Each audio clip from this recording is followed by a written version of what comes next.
ایسی خوشبو پھوٹ رہی تھی کہ ہر طرف پھیلتی ہی چلی جا رہی ہے۔ جب آپ اس کے قریب پہنچتے ہیں اور کہتے ہیں کہ میں چاہتا ہوں کہ میں بھی اس درخت سے لپٹ جاؤں، تو اس جوان نے کہا کہ اس درخت سے وہ لوگ لپٹ چکے ہیں جن کا لپٹنا مقدر تھا۔ ابھی آپ فرماتے ہیں کہ میں خواب سے بیدار ہو جاتا ہوں اور اس خواب کو دیکھنے کے بعد میں پریشان ہو گیا۔ ایک کاہنہ عورت کے پاس جاتا ہوں اور جانے کے بعد اپنا خواب بتاتا ہوں۔ کاہنہ کون ہوتی ہے؟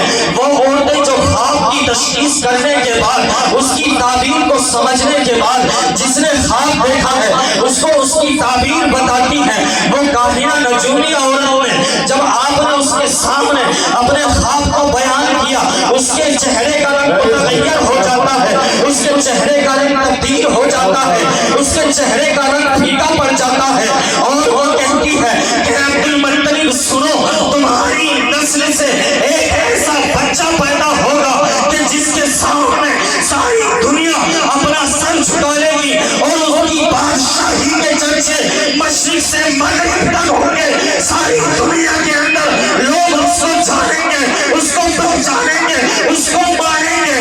اللہ اکبر! غور کرنے کا مقام ہے، ابھی میرے نبی دنیا میں تشریف نہیں لائے ہیں، آپ کے دادا جان حضرت عبد المطلب نے خواب دیکھا ہے۔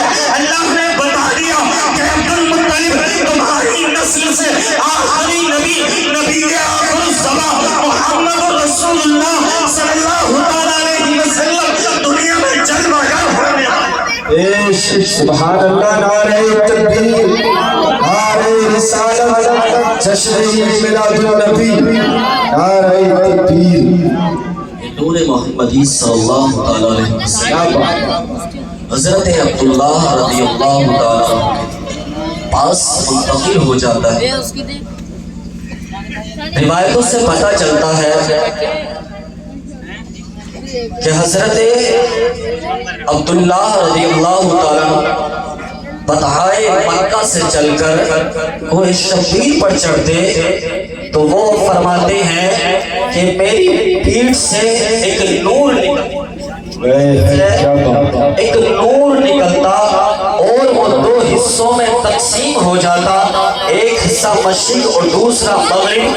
پھر اس کے بعد آسمان کی جانب کو اٹھتا اور آسمان کی بلندیوں تک چلا جاتا۔ میں دیکھتا کہ پھر وہ نور میرے سر پر سایہ بن جاتا اور اس کے بعد آسمان کے دروازے کھل جاتے۔ غور کرنے کا مقام ہے پیارے، آپ فرماتے ہیں کہ اس کے بعد پھر وہ نور میری پیشانی سے آ کر مل جاتا۔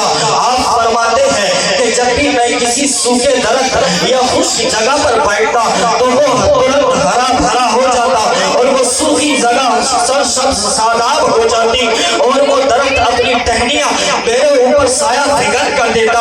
اللہ اکبر! یہ شان ہے آقا علیہ السلام کے والد کی، کس وجہ سے کہ نور محمدی صلی اللہ علیہ وسلم حضرت عبداللہ رضی اللہ تعالیٰ کے اندر موجود ہے۔ آپ کی پیشانی میں وہ نور جلوہ گر ہے۔ آپ فرماتے ہیں کہ جب میں کسی جگہ پر بیٹھتا تو مجھے آواز آتی، اے نبی آخر الزمان محمد رسول اللہ صلی اللہ علیہ وسلم کے والد ماجد آپ کو سلام ہو، کیونکہ آپ وہ مبارک ہستی ہے جس کے اندر نبی آخر الزمان کا نور موجود ہے۔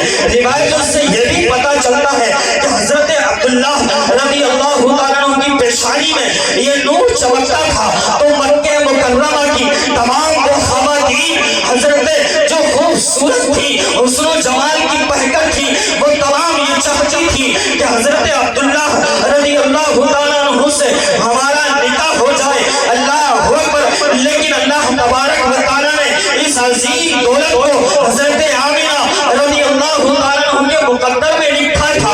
آپ فرماتے ہیں کہ جب آپ کی یہ تمام عجیب و غریب واقعات تمام مکہ مکرمہ کے اطراف میں پھیل جاتے ہیں اور آپ کی عجیب و غریب واقعات مشہور و معروف ہو جاتے ہیں، تو جب یہودیوں کو یہ خبر ملتی ہے تو 70 یہودی ایک جگہ بیٹھنے کے بعد مشورہ کرتے ہیں اور یہ بات طے کر لیتے ہیں کہ جب تک ہم عبداللہ کو قتل نہیں کر دیتے اپنی قوم کو منہ نہیں دکھائیں گے۔ وہ 70 یہودی حضرت عبداللہ رضی اللہ عنہ کو قتل کر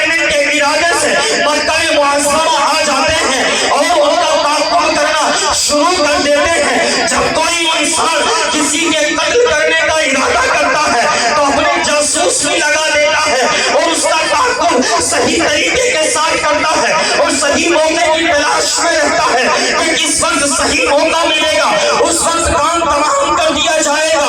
وہ جاسوسی اس لیے کرتا ہے تاکہ کام کو صحیح طریقے کے ساتھ وقت کے ساتھ انجام دیا جائے۔ ایک وقت ایسا آتا ہے کہ حضرت عبداللہ رضی اللہ تعالیٰ عنہ مکہ مکرمہ سے شکار کی طرف سے باہر نکلتے ہیں۔ ان یہودیوں کو معلوم ہو جاتا ہے کہ حضرت عبداللہ شکار کے لیے نکل چکے ہیں۔ انہوں نے سوچ لیا کہ آج اس سے بہتر موقع اور کوئی نہیں ہے کہ آج عبداللہ کو قتل کر دیا جائے گا۔